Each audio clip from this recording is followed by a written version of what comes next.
Cell script. Cell script क्या है? Shell script is a computer program design to run by the Linux Unix shell. So एक program है जो list of commands रहता है, जो डिजाइन किया गया है जो लिनक्स और यूनिक्स सेल पे रन हो सके। सेल स्क्रिप्टिंग एक सीरीज ऑफ कमांड्स जो एग्जीक्यूशन करते हैं इन लिनक्स सेल पे।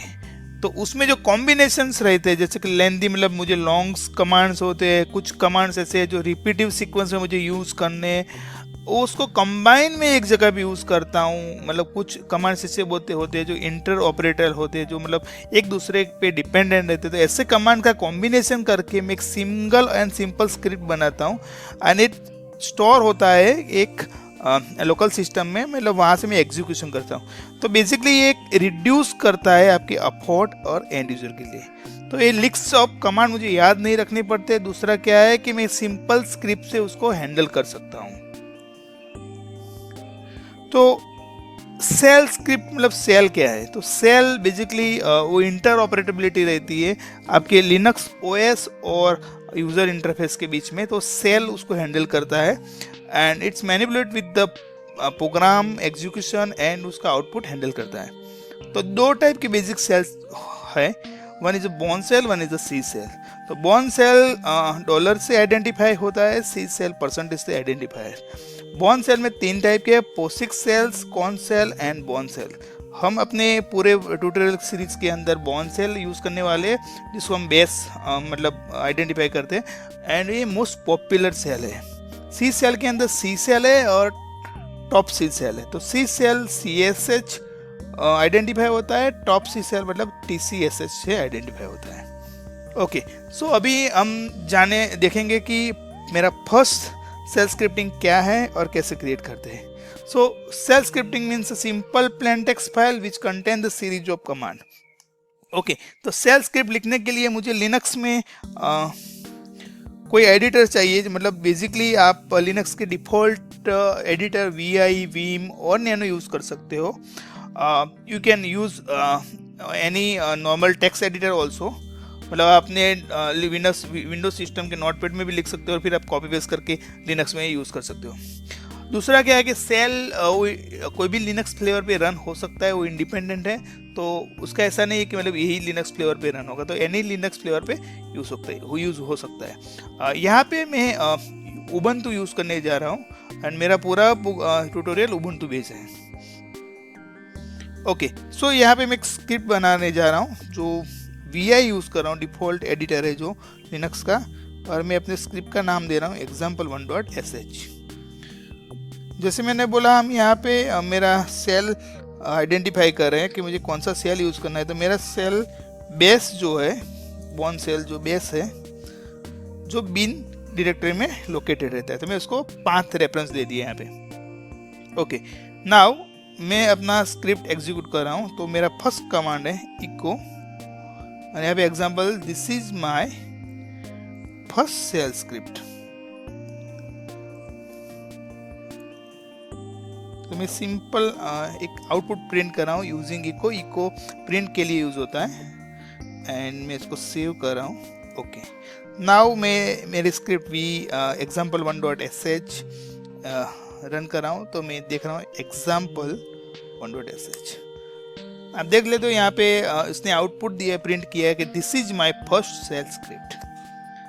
सो ये मेरा आउटपुट है। दूसरा हम देखेंगे कि example1.sh का file permission, ls basically list of command list of files देखने के लिए होता है। तो मेरे ये डायरेक्टरी में कितने फाइल्स है, तो यहाँ पे आप देख सकते हो मैंने ls किया, तो मेरा जो एक ही फाइल है example1.sh उसका ये परमिशन है। तो यहाँ पे इसको परमिशन दिया हुआ है read right x and read write x. तो ये फाइल को एग्जीक्यूशन की परमिशन है। सो हम अपने सीरीज ट्यूटोरियल में देखने जाएंगे कि अपने फाइल परमिशन लिनक्स में कैसे हैंडल करते हैं, वो डीप डाइव करेंगे। बट हियर आपको ये अंडरस्टैंड करना है कि एग्जीक्यूशन परमिशन ना हो तो एग्जीक्यूट एक फाइल नहीं होगी। तो यहाँ पे ऑलरेडी एग्जीक्यूशन परमिशन, इसलिए फाइल एग्जीक्यूट हो रही है। हेलो फ्रेंड्स,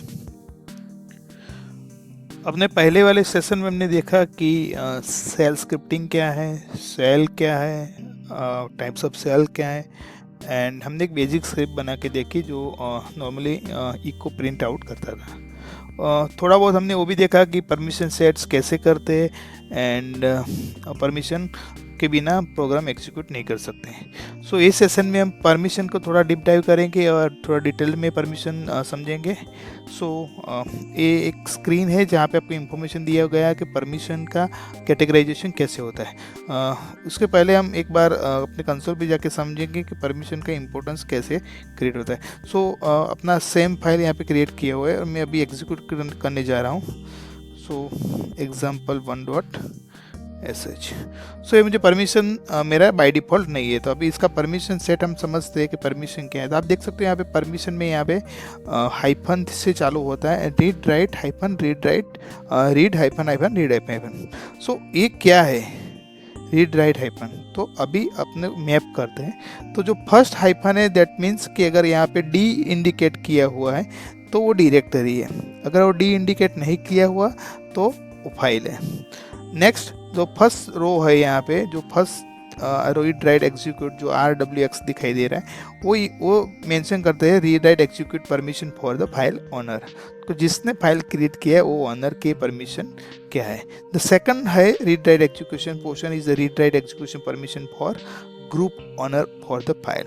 सो वो ओनर जो ग्रुप में बिलोंग्स करता है वो ग्रुप की परमिशन सेट वहाँ पे कॉन्फ़िगर किया हुआ है। द थर्ड परमिशन सेट है जो read write execution permission set किया गया है any user. So any other user system में जो बिलोंग्स कर रहा है उसका परमिशन सेट किया हुआ है। तो बेसिकली ये तीन कैटेगराइजेशन है कि ओनर के लिए, ग्रुप के लिए और एनी यूज़र के लिए। तो ये कैटेगराइजेशन हम यहाँ पे मेंशन करते हैं फाइल परमिशन CH मोड से। तो अभी मैं CH मोड से मैं परमिशन दे रहा हूँ। सो +X में मैं एग्जीक्यूशन परमिशन दे रहा हूँ example1.sh। अभी हम परमिशन फिर से चेक करते हैं कि मैंने परमिशन जो सेट की है उसका इम्प्रूवमेंट कुछ हुआ है कि नहीं हुआ। तो आप देख सकते हो इसका इम्प्रूवमेंट ये हुआ है कि अपना जहाँ जहाँ X नहीं था वहाँ वहाँ उसने X ऐड कर दिया, आप देख सकते हो। सो ओनर को भी परमिशन मिल गया, ग्रुप को भी परमिशन मिल गया और एनी यूज़र को। सो इट मीन्स कि सारे यूज़र को मुझे एग्जीक्यूशन की परमिशन मिली। अभी हम फाइल को एग्जीक्यूट करके देखते हैं। सो अभी मैं मुझे परमिशन डिनाई की एरर नहीं आ रही, मतलब मैं अभी एग्जीक्यूट कर सकता हूँ। ओके, सो रीड राइट के हिसाब से मुझे +X के हिसाब से मैं कुछ और भी चेंज कैसे करना है तो मैं उसको मैं भी हम समझाता हूँ। मैं मुझे अभी अपना रीड राइट है तो अभी मैं राइट और एग्जीक्यूशन दे रहा हूँ। तो WX दिया, अभी हम फिर से परमिशन समझते हैं। तो यहाँ पे आप देख सकते हो WX मिल गया।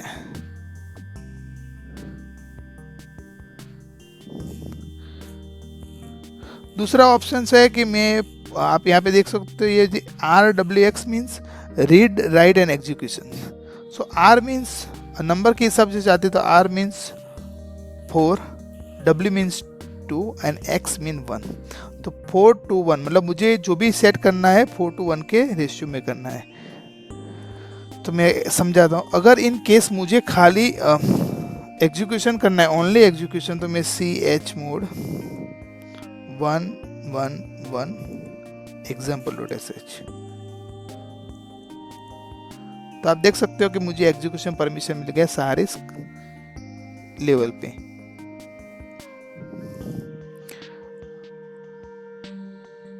अभी मुझे राइट परमिशन देना है, ओनली राइट, तो 2 जैसे मैंने बोला तो सेम ओनली राइट। अभी मुझे ओनली रीड परमिशन देना है सबको तो 4, सो 4।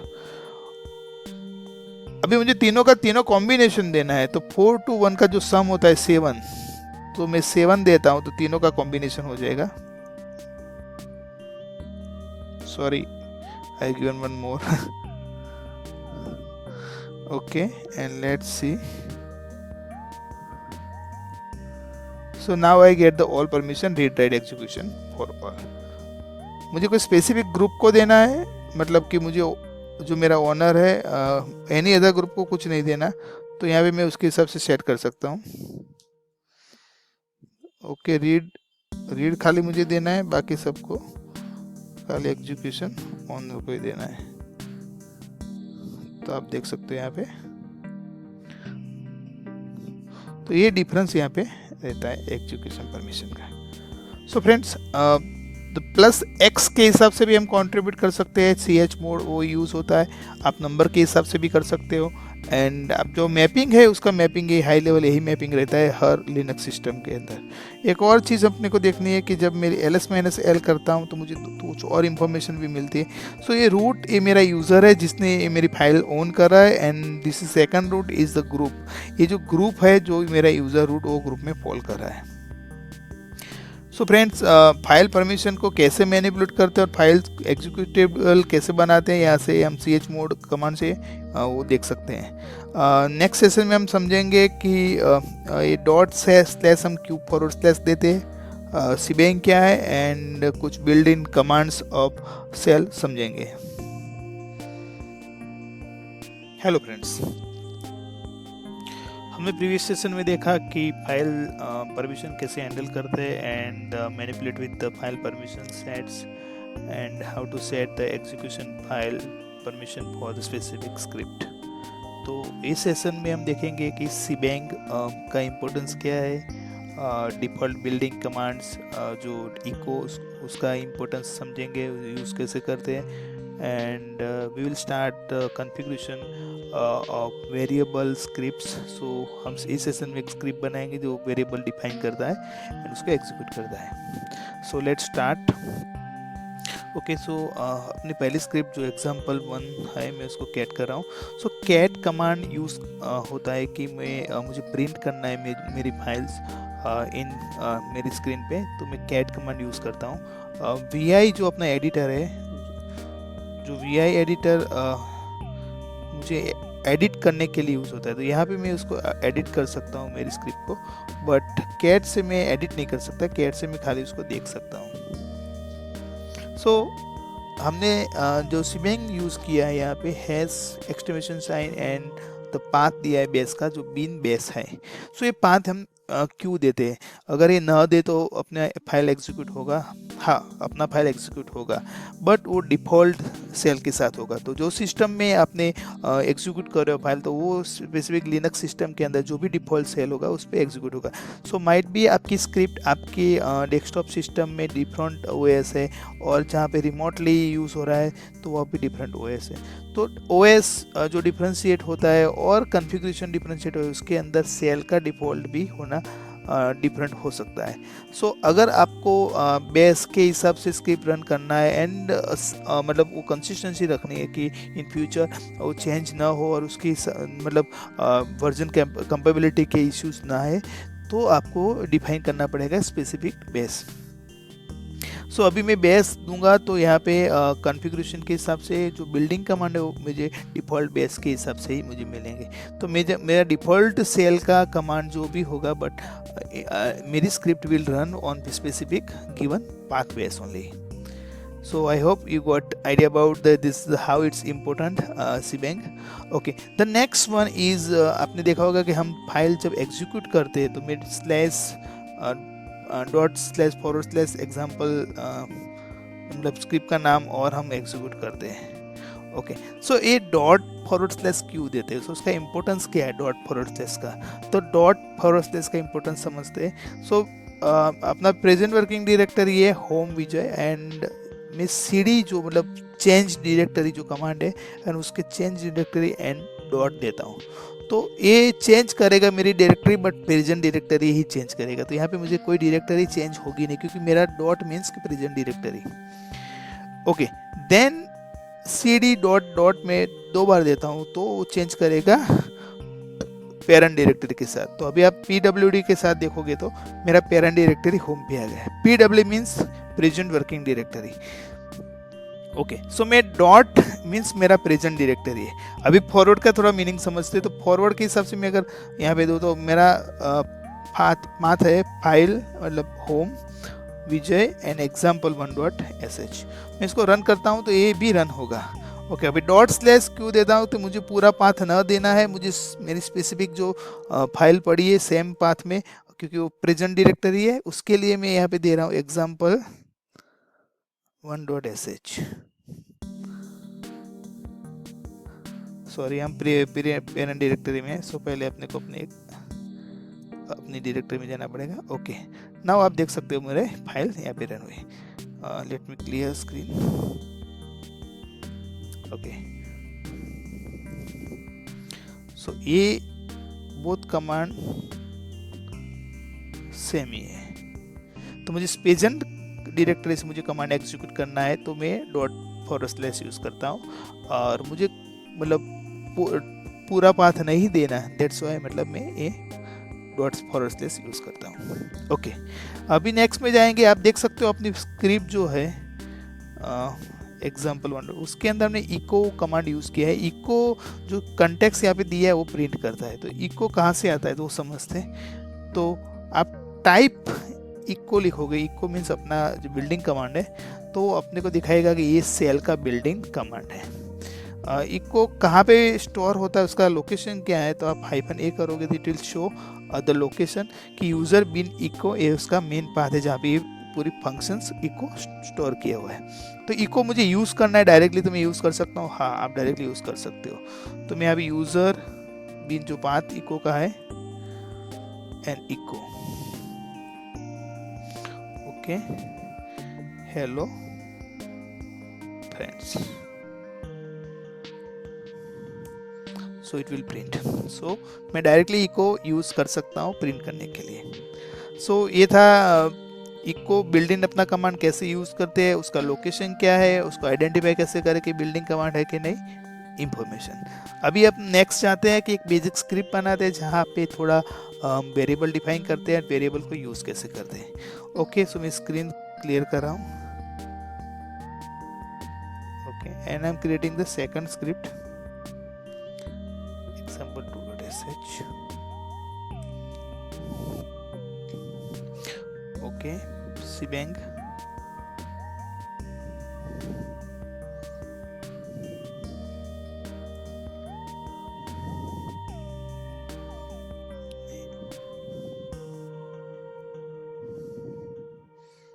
मैं नेम इज वेरिएबल ले रहा हूँ and echo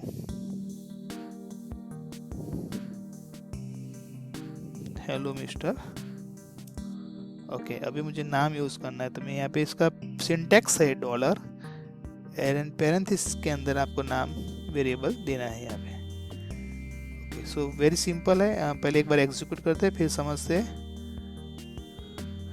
okay, permission set करना पड़ेगा अपना।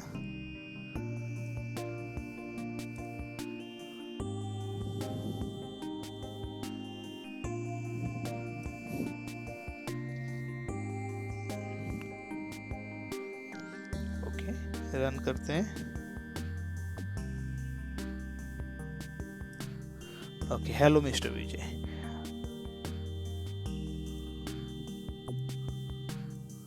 ओके, सो हमने क्या किया, हमने एक वेरिएबल डिफाइन किया, उसका नाम रखा है नेम वेरिएबल का, उसकी वैल्यू थी विजय, मतलब ये नेम हमने उसके पास किया। और इको के अंदर ये वेरिएबल को हमने प्रिंट किया।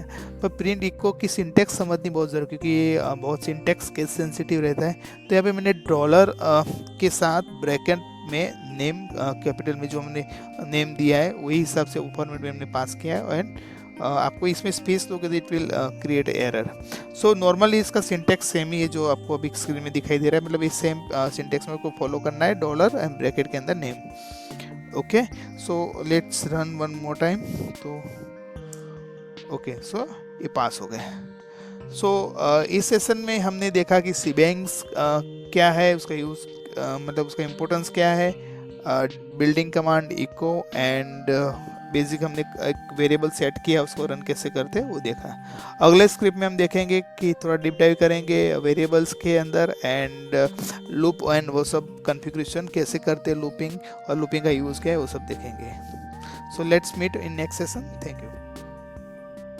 Hello friends, in previous session हमने देखा कि कैसे कॉन्फ़िगरेशन करते वेरिएबल का एंड बेसिक वेरिएबल स्क्रिप्ट हमने चालू किया।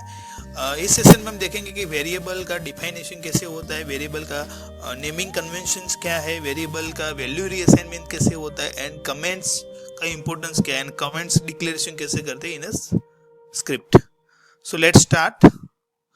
आई am creating new script here, example3.sh।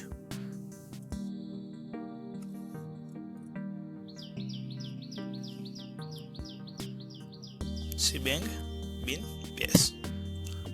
Okay, declaring variable here the name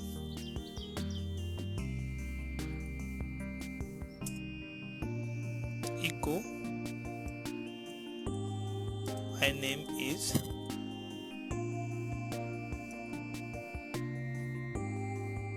name. So I'm passing name variable here and permission plus x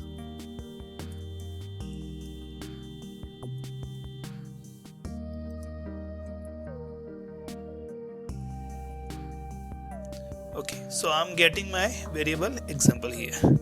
Okay, so let's update my file example3.sh. okay, name of variable is really important. So naming variable के लिए क्या importance है, तो variable का नाम contains मतलब digits letter and underscore. So combination of all the three things कि letter digit and underscore आप बना सकते हो. बट उसमें हार्ड कोड रूल है कि वेरिएबल का नाम नंबर से चालू नहीं होना चाहिए. फॉर एग्जांपल मेरा वेरिएबल का नाम है नेम 1, वैलिड वेरिएबल है. नेम अंडरस्कोर वैलिड है. नेम अंडरस्कोर 1 वो भी वैलिड है. बट 1 नेम वो इनवैलिड है. नेम -1 वो भी इनवैलिड है. सो ए इनवैलिड है एंड ए वैलिड नेम है. सो आप जब भी नाम डिफाइन करो यू शुड नो कि कौन से वेरिएबल का नाम वैलिड है और इनवैलिड है. बट मेक श्योर कि यहाँ पे हार्ड कोड रूल है कि आप नंबर से वेरिएबल नेम चालू नहीं कर सकते. दूसरा कि वेरिएबल नेम के अंदर only underscore special character allow है. सो अभी मैं रिमूव करता हूँ क्योंकि अभी इसकी अपने को जरूरत नहीं है. ओके, अभी हम देखेंगे वेरिएबल नेम रीअसाइनमेंट कैसे काम करता है. तो मैंने यहाँ पे वेरिएबल बनाया नेम जिसका वैल्यू है विजय. दूसरा वेरिएबल बना रहा हूँ जिसका वैल्यू है जेम्स. एंड मैं यहाँ पे प्रिंट कर रहा हूँ echo my name is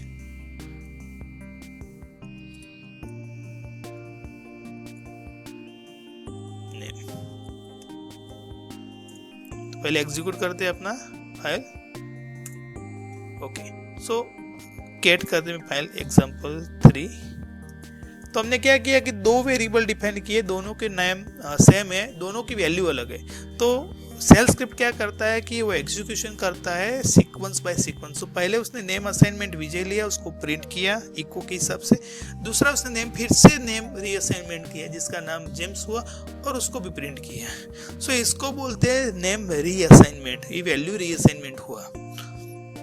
so आपको इन फ्यूचर आपको कहीं भी कोडिंग में यूज करना है तो आप सेम पैटर्न्स के हिसाब से वैल्यू रीअसाइनमेंट यूज कर सकते हो. ओके, बेसिकली वेरिएबल नेम में आप हम नॉर्मली अपर केस रखते हैं. दैट्स अ रिकमेंडेशन थिंग है बट वो मैंडेटरी नहीं है. वो उसको आप combination of upper case lower case भी कर सकते हो. तो उसका एक एग्जांपल देखते हैं हम यहाँ पे. मैं यहाँ पे दूसरा वेरिएबल बनाता हूँ जिसका n ओनली कैपिटल है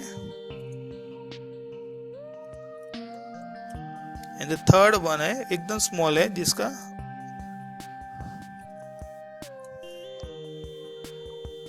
और ये लाइन को हम डिलीट कर देते हैं, इसकी जरूरत नहीं है. ओके, एंड यहाँ पे मैं वेरिएबल नेम अपडेट कर देता हूँ प्रिंट में.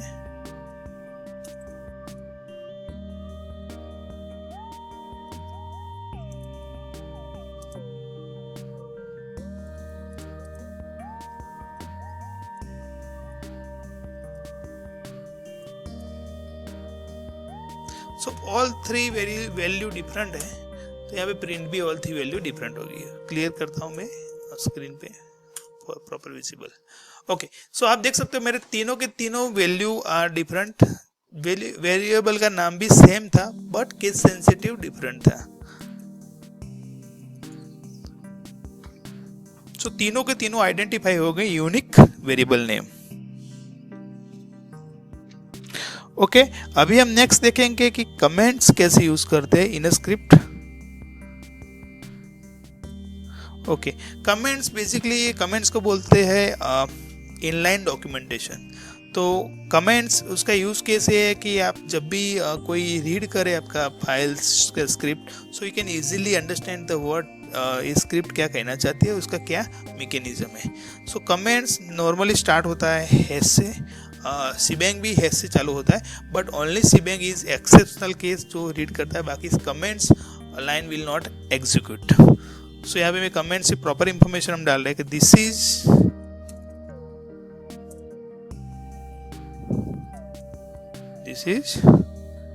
First variable,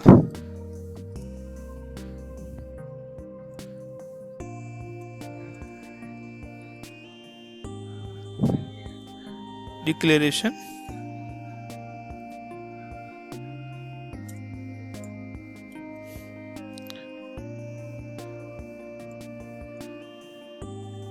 this is second,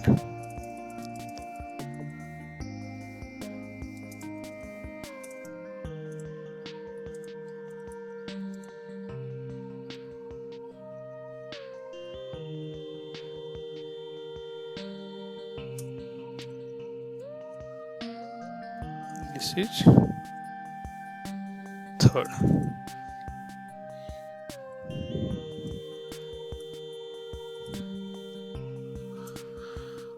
so it looks good. यहाँ पे प्रिंट में भी हम सेम कर सकते हैं कि print name variable print this in capital name variable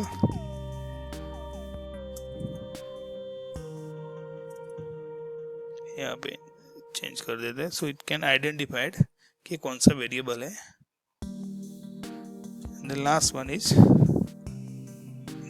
print variable. Okay, मैं इसको सेव करता हूँ, इसको एग्जीक्यूट कर दें।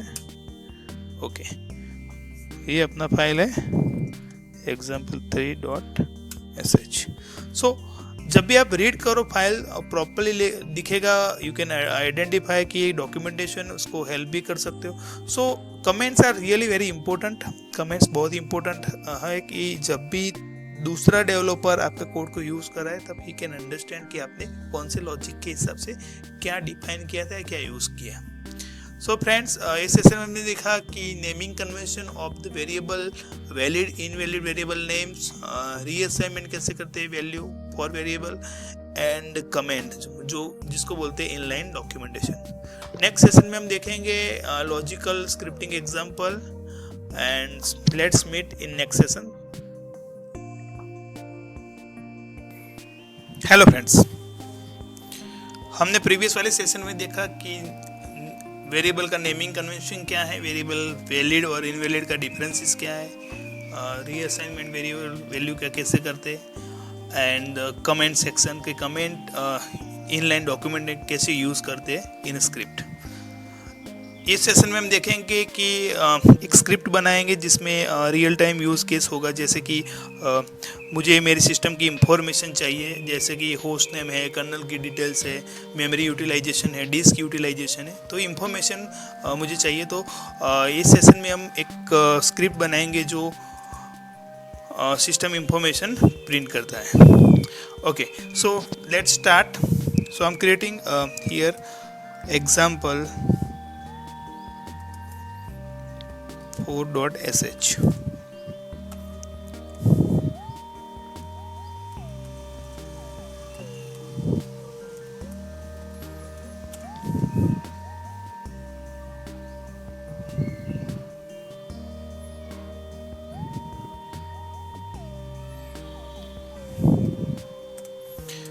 ओके, सो अभी मुझे इंफॉर्मेशन क्या क्या चाहिए उसके हिसाब से मैं अपनी स्क्रिप्ट बनाऊंगा। सो हम यहाँ पे कमेंट सेक्शन का प्रॉपरली यूज़ करेंगे, जैसे कि मेरा रियल यूज़ केस है तो anybody can read script and वो यूटिलाइज कर सके अपनी स्क्रिप्ट को। सो हम कमेंट में इंफॉर्मेशन लिख रहे हैं, this script use for getting system information. Okay, so script start here, same way script end here। तो अभी नेक्स्ट इंफॉर्मेशन क्या चाहिए, तो मुझे इंफॉर्मेशन चाहिए कि करंट डेट चाहिए, current date of system, then host name चाहिए सिस्टम का, display host name of system,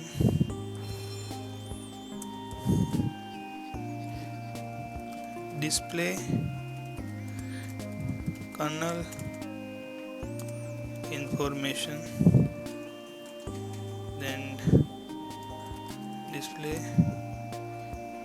disc utilization and display memory utilization।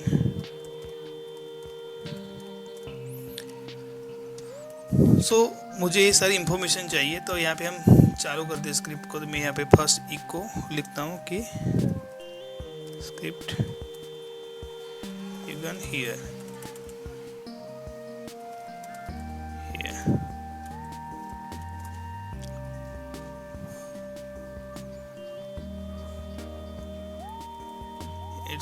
यहाँ पे हम गलती से स्टेट लिख दिया है, यहाँ पे डेट लिखना था।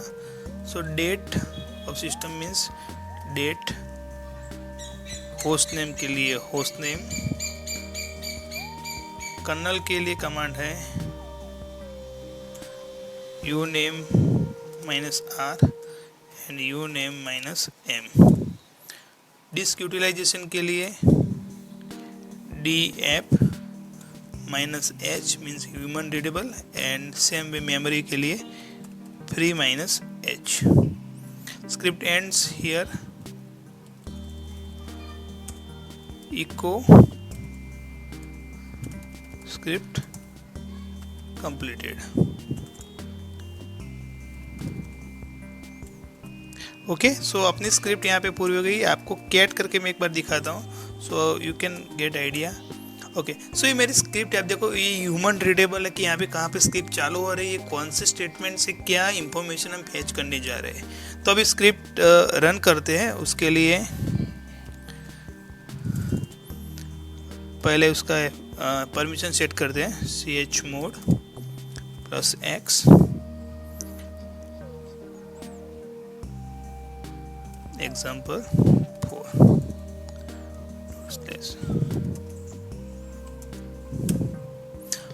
सो आप देख सकते हैं यहाँ पे आपकी स्क्रिप्ट, यहाँ पे स्क्रिप्ट चालू हुई, script start began here, script completed and यहाँ पे इंफॉर्मेशन है जो मतलब डेट है, होस्ट नेम है, कर्नल की इंफॉर्मेशन, यहाँ पे कर्नल का वर्जन है, फाइल सिस्टम मीन्स ये अपने डीएफ का रिटर्न है जहाँ पे यूटिलाइजेशन है एंड ये मेमोरी का यूटिलाइजेशन है। तो दोनों रीडेबल फॉर्मेट में रहता है क्योंकि ये गीगाबिट फॉर्मेट में रहता है।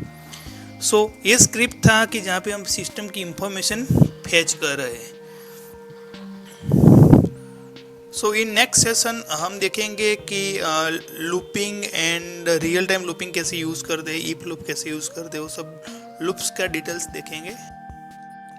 हेलो फ्रेंड्स, हमने अपने अगले सेशन में देखा था कि जिसके अंदर इफ कंडीशंस का डिफरेंट काइंड ऑफ कॉम्बिनेशन कैसे रहता है, इफ कंडीशन में लूपिंग कैसे करते हैं, इफ कंडीशन पे कंडीशन ट्रू हो तो क्या स्टेटमेंट एग्जीक्यूट होता है, फॉल्स हो तो क्या स्टेटमेंट एग्जीक्यूट होता है, इसका कॉम्बिनेशन देखा था कि इंटीजर मैपिंग कैसे होता है और स्ट्रिंग मैपिंग कैसे होता है। ये सेशन में हम जानेंगे कि फॉर लूप को डीप डाइव करने जाएंगे कि फॉर लूप पे कैसे मतलब मुझे वैल्यू डिफाइन करनी है, इंक्रीमेंट कैसे करना है, तो वो सब बात ये सेशन में देखेंगे। So let's start. सो मैं एक लूप स्क्रिप्ट बना रहा हूँ जिसका नाम दे रहा हूँ कि for loop dot sh।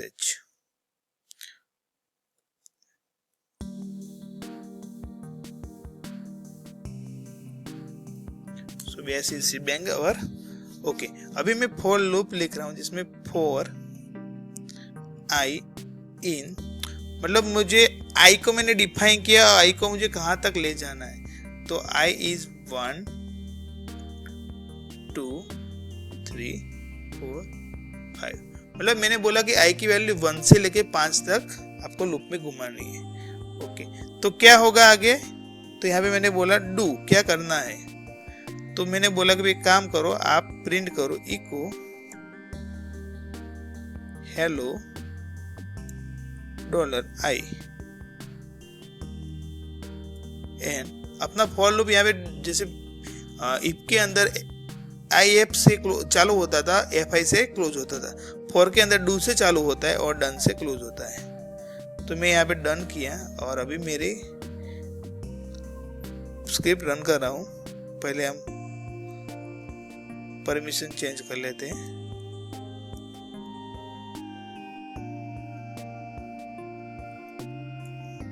Okay, तो यहाँ है hello 1, hello 2, hello 3, hello 4 and 5। आप एक बार फिर से आपको स्क्रिप्ट देखना है तो मैं ओपन करता हूँ। तो अब स्क्रिप्ट में आई की मैंने वैल्यू इनिशिएट की, कहाँ से 1 2 3 4 5, मतलब मैंने यहाँ पे उसको बोला कि भाई तू 5 तक आई की वैल्यू चेंज कर। अभी हम दूसरा लूप लिखते हैं।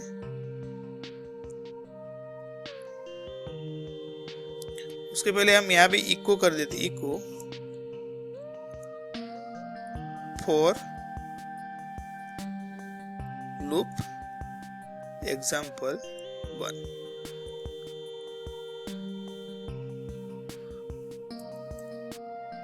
फिर से फॉर आई इन, यहाँ पे मुझे अभी रेंज देनी है तो मैं रेंज दे रहा हूँ 1.5, मतलब 1 से 5 तक की मुझे रेंज देनी है कि तू घूमना, पर 1 से 5 तक। ओके, अभी मैं फिर से do and done, and do और डन के बीच में मुझे प्रिंट करना है echo example 2 says hello $i। okay, let's run this script। Okay, तो दूसरा लूप में भी सेम आएगा, एग्जाम्पल 2 says hello 1 2 3 4 एंड 5। एक और लूप देखते हैं अभी। तो यहाँ पे मैं उसके पहले इको कर देता हूं फॉर लूप एग्जाम्पल 2। आप यहाँ पे कमेंट से भी सेक्शन अलग कर सकते हो, फॉर एग्जाम्पल 2। यहाँ पे मैं कर देता हूं फॉर लूप एग्जाम्पल 1। ओके, अभी मैं थर्ड एग्जाम्पल देख रहा हूं for loop example 3। Echo for loop example 3। Now for, अभी यहाँ पे फॉर की कंडीशन थोड़ा हमने अलग टाइप के करते। आई इक्वल टू 1, आई की वैल्यू 1 मैंने रखी, कॉलन यहाँ पे स्पेस देना है, फिर मेरे आई लेस देन इक्वल टू 5, फिर से कॉलन दिया। एंड इंक्रीमेंट कैसे देना है यहाँ पे अपने को डिफाइन करना है कि I plus plus, I plus plus mean by default increment 1 होता है। आई प्लस 1 आई प्लस 2 भी मैं लिख सकता हूँ। ओके, अभी डू डन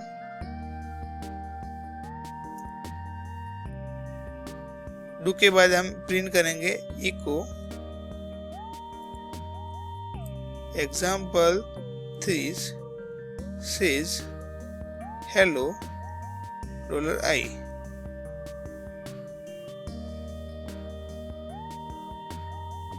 ओके, अभी रन करते हैं तो अपना थर्ड जो लूप था उसका प्रिंट हुआ। Example 3 says hello 1 2 3 4 5। एक बार लूप देख लेते फिर से। तो अभी आप देखो कि फर्स्ट लूप है उसमें आई को मैंने इनिशिएट किया है 1 2 3 4 5। सेकंड एग्जाम्पल था उसमें आई को इनिशिएट किया है I to 1 2 5। And the third example था उसको मैंने आई को इनिशिएट किया अलग टाइप से, जहाँ पे आई की वैल्यू डिफाइन की, आई को कंडीशन दिया कि भाई 5 से लेस देन करना है, एंड आई को प्लस किया कि भाई आई प्लस प्लस मीन्स एक वैल्यू इंक्रीमेंट करो। हम यहाँ पे एक से ज़्यादा भी कर सकते हैं। तो यहाँ पे कॉम्बिनेशन ऑफ मैं ज़्यादा लिख सकता हूँ। आपको अपनी रिक्वायरमेंट के हिसाब से लूप्स यूज करने चाहिए। You have to do a practice for this one. जैसे आप प्रैक्टिस करोगे ज़्यादा एक्सप्लोर रहेगा फॉर लूप के लिए। सो फ्रेंड्स, ये सेशन में हमने देखा कि फॉर लूप को कैसे यूज करते हैं। अगले सेशन में देखेंगे कुछ और सेल स्क्रिप्टिंग की टेक्निक्स। हेलो फ्रेंड्स, हमने अपने अगले सेशन में देखा था कि सिस्टम की इंफॉर्मेशन कैसे फैच करते हैं, डिफरेंट एट्रीब्यूट्स को फैच करके मुझे प्रिंट करना है, और पूरे कमेंट्स को कैसे मतलब मैनेज करते हैं, मैनिपुलेट करते हैं पूरे प्रोग्राम को, और प्रॉपर दिखाने के लिए क्या क्या हमको सेट करना चाहिए कमेंट्स इन प्रोग्राम के साथ। सो वो एक पूरा एंड टू एंड प्रोग्राम्स था जो नॉर्मली यूज होता है। ये सेशन में हम देखेंगे कि कंडीशन को कैसे यूज करते हैं। Condition are majorly very useful जब भी अपने को कुछ कंडीशन स्टेटमेंट एग्जीक्यूट करना पड़ता है। कोई ऐसा लूप्स रहता है जहाँ पे मुझे ट्रिगर करना पड़ता है कि मुझे अगर ये नहीं तो ये व्हाट, मतलब कोई ट्रिगर पॉइंट आता है तो वहां से मुझे क्या नेक्स्ट लेवल पे जाना है। तो वहां पे दो चीज रहती है, वन इज अ ट्रू और one is a false. So we have to take decision. मतलब ट्रू अगर कंडीशन सही पड़ी तो मुझे ट्रू वाला स्टेटमेंट एग्जीक्यूट करना है, अगर कंडीशन गलत हुई तो मुझे फॉल्स स्टेटमेंट एग्जीक्यूट करना है। सो अभी हम कंडीशंस पे हम देखते हैं। हम अभी इफ लूप देखेंगे। तो मैं यहाँ पे एक एग्जाम्पल के लिए बना रहा हूँ कि जिसका नाम दे रहा हूँ कंडीशन .sh। ओके, सो चालू करते हैं अपना प्रोग्राम। सिबेंग देता हूँ यहाँ पे। ओके, सो अभी मेरा फर्स्ट एग्जांपल में हम इंटीजर वैल्यू कंपेयर करेंगे। तो यहाँ पे मैं इंटीजर वैल्यू में 10 देता हूँ, और बी इंटीजर ए वैल्यू 10 है, इंटीजर बी वैल्यू 20 है। ओके, अभी मुझे कंपेयर करना है कि ए की वैल्यू बी के समान है कि नहीं। तो $a is equal to $b means दोनों की वैल्यू कंपेयर कर रहा है। और कंपेयर होते क्या करना है, अगर यस है मतलब सेम है तो क्या करना है, देन तो मैं एक एक्शन यहाँ पे दे रहा हूं, echo A equal to B means A is similar B. Else अगर कंडीशन गलत हुई तो मुझे क्या स्टेटमेंट एग्जीक्यूट करना है। तो यहाँ पे एग्जीक्यूट करना है echo A not equal to B, A is differ from B. Okay, so अभी रन करते हैं अपना प्रोग्राम।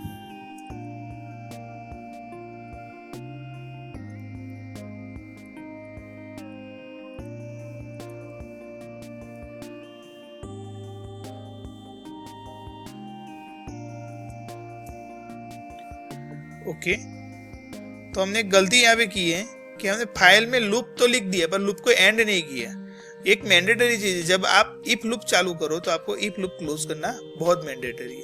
तो सिंटेक्स यहाँ पे बहुत मैंडेटरी है, ध्यान रखना है कि कोई छोटी मिस्टेक अगर आप करोगे तो अपना प्रोग्राम रन नहीं होगा। यहाँ पे fi से मुझे अपना प्रोग्राम का लूप क्लोज करना है, मतलब इफ का लूप fi से क्लोज करना है। अभी मैं इसको सेव कर रहा हूँ और फिर से रन कर दिया अपना प्रोग्राम। ओके, सो अभी कह रहे a is not equal to b, मतलब a डिफर b से है। दोनों की वैल्यू अलग है, मतलब एल्स स्टेटमेंट एग्जीक्यूट हुआ। अभी दोनों की वैल्यू सेम कर दे तो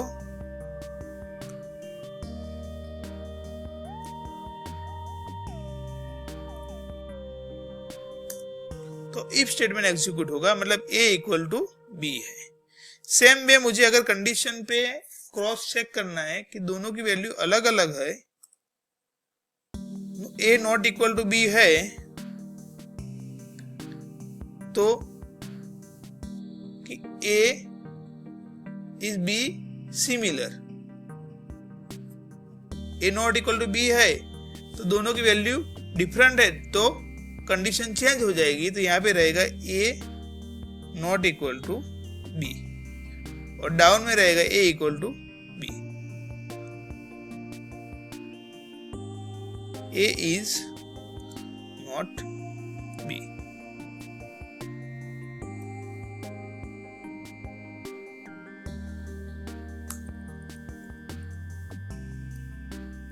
ओके, अभी रन करते हैं।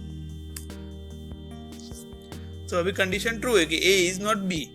ओके, एक काम करते हैं, हम दोनों की वैल्यू सिमिलर करते हैं, तो कंडीशन फॉल्स होगी एंड एल्स वाला स्टेटमेंट एग्जीक्यूट होगा, तो a is b।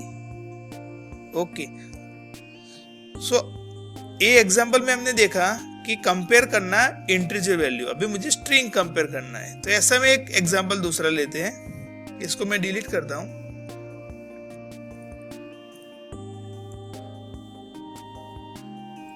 User name नाम का एक वेरिएबल लेते हैं और उसमें वैल्यू में डालता हूं who am I.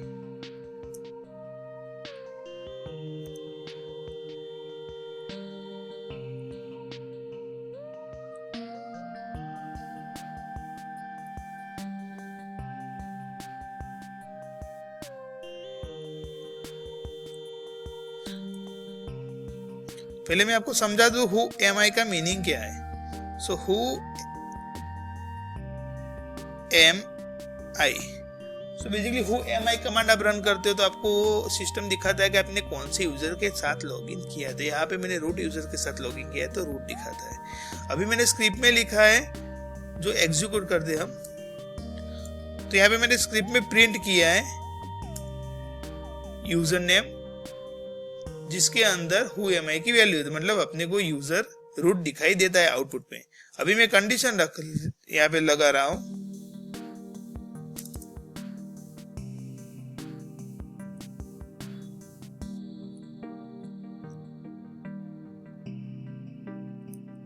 User name is equal to root.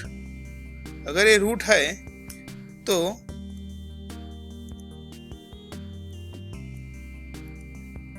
you are logged in with root.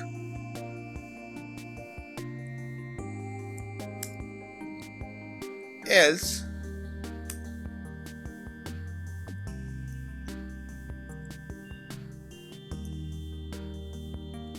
you are not root। if को क्लोज करना है प्रॉपरली। ओके, तो अब इसको रन करते तो आपको यहाँ पे एक अपने को एरर दिखाई दे रहा है।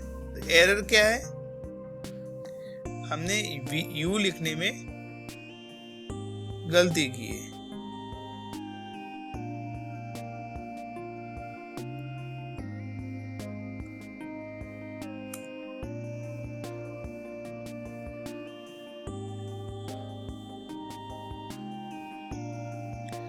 ओके, आप देख सकते हैं ध्यान से, हमने रूट जो लिखा है उसके अंदर हमने यहाँ पे उसका डबल कोट क्लोज किया नहीं था। तो अभी मैं डबल क्लोज कर रहा हूँ एंड फिर से रन करते हैं।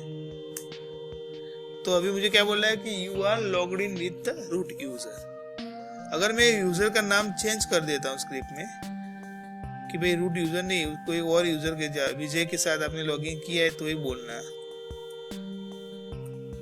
तो क्या बोलेगा कि आपने विजय के साथ लॉगिन नहीं किया, अभी ऐसा बोलेगा। सो अभी यू आर नॉट रूट। सो ये कंडीशन थी जहां पे हमने यूज किया स्ट्रिंग वैल्यू कंपैरिजन। इसका पहला एग्जांपल था जहां पे हमने कंपैरिजन किया integer value comparison. So friends, ये सेशन में हमने देखा कि इफ कंडीशन को कैसे यूज करते हैं डिफरेंट वे। नेक्स्ट सेशन में हम देखेंगे कुछ और लूप्स जैसे कि फॉर लूप्स है, व्हाइल लूप्स है एंड इंक्रीमेंटेड वैल्यू कैसे होते हैं इन लूप्स।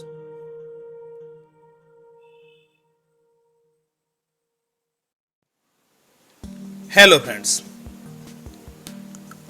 हमने फॉर लूप देखा, कंडीशन के अंदर इफ देखा एंड अभी सेल स्क्रिप्टिंग का एक और लूप देखने जा रहे हैं, while loop. While loop more popular है फॉर लूप की तरह ही, मतलब कुछ कंडीशंस में व्हाइल लूप यूज़ होता है। तो यहाँ पे हम व्हाइल लूप का सिंटेक्स समझेंगे एंड उसका एग्जांपल हम यहाँ पे एक्सप्लोर करेंगे। तो व्हाइल लूप का सिंटेक्स बहुत ही इजी है, जैसे आप देख सकते हो अपने स्क्रीन पे। तो व्हाइल और कंडीशन आपको पास करनी ब्रैकेट के अंदर, जो कंडीशन पास होने के बाद अगर ट्रू होगा तो डू और डन के बीच के अंदर जो आपने स्टेटमेंट लिखा है वो एग्जीक्यूट होगा।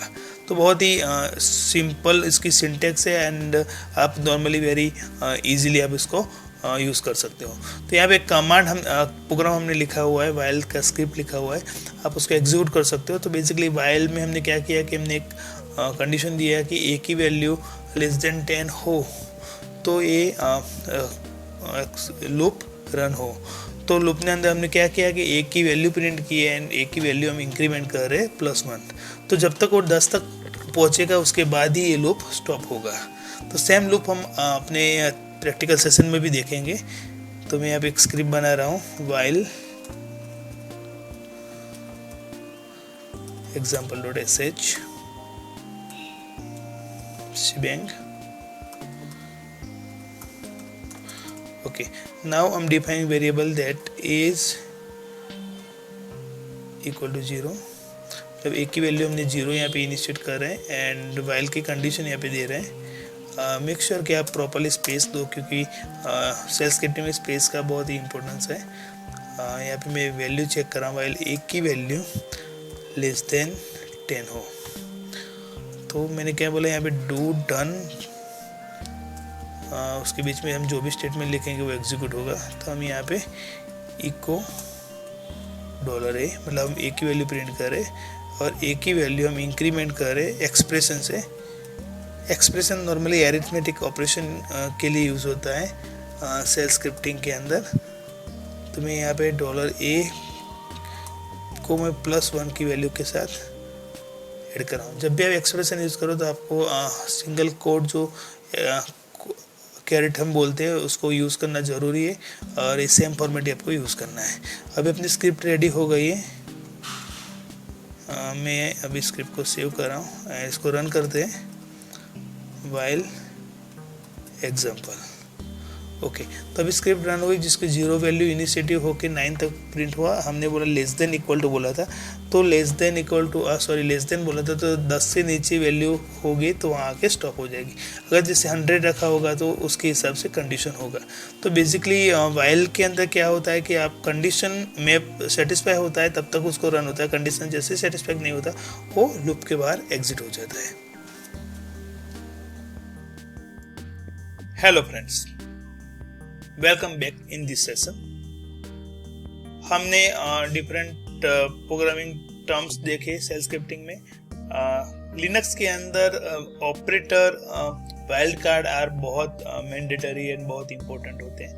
तो इस सेशन में हम लिनक्स के ऑपरेटर्स यूज़ करेंगे, स्टार ऑपरेटर यहाँ पे यूज़ करेंगे। तो उसके लिए एक स्क्रिप्ट हमने बनाई हुई है, स्क्रिप्ट हम रेफर करेंगे अपने इस सेशन में। तो मैं इसको थोड़ा जूम करके आपको दिखाता हूँ।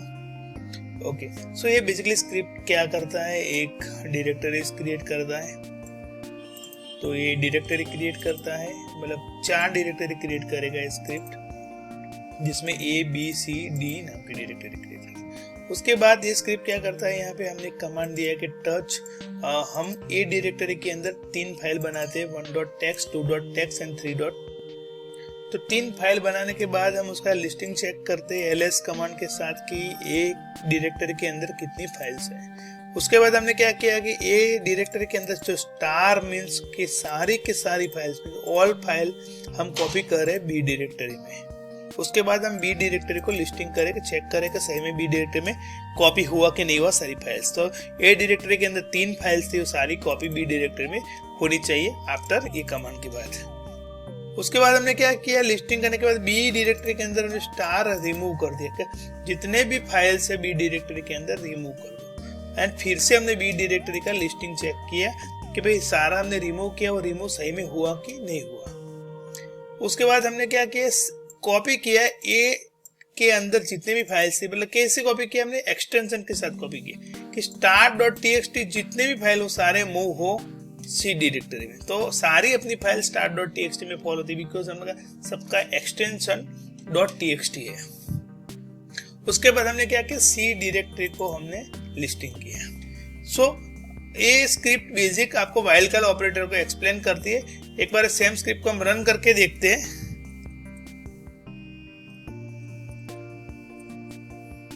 तो यहाँ पे मैंने सेम स्क्रिप्ट बनाई हुई है while.sh, whilecard.sh। अभी इसको मैं रन कर रहा हूँ।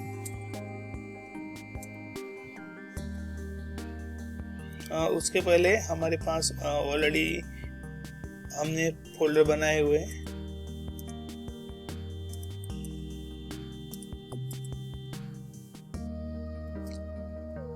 ओके, मैं अभी रिमूव करता हूँ, अभी रन कर दे पीछे।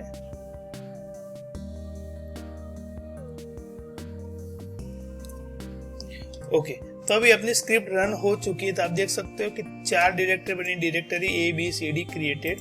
उसके बाद 3 फाइल हमने बनाई 1 2 3 ए डायरेक्टरी के अंदर, तो लिस्टिंग में भी उसका 1 2 3 आ गया। उसके बाद हमने क्या किया, ए डायरेक्टरी से सारी कॉपी की बी में, जो स्टार के साथ कॉपी की, तो बी के अंदर कॉपी करने के बाद बी का लिस्टिंग में क्या है कि सेम की कॉपी हो चुकी है। उसके बाद हमने बी को प्लस कर दिया, मतलब rm-f से हमने क्या किया कि बी डॉट स्टार को प्लस कर दिया। उसके बाद बी का लिस्टिंग देखा तो यहाँ पे ब्लैंक है क्योंकि सारी फाइल्स यहाँ पे डिलीट हो चुकी है।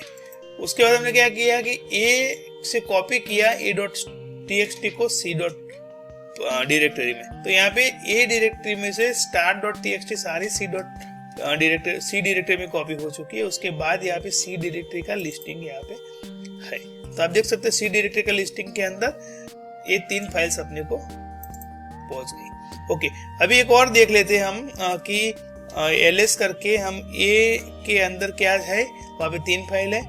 b के अंदर क्या है, कुछ नहीं क्योंकि हमने rm कर दिया है। और c के अंदर क्या है कि 3 फाइल है। तो बेसिकली ये एग्जांपल था जहाँ पे हम ऑपरेटर यूज करते हैं लिनक्स का शेल स्क्रिप्टिंग में।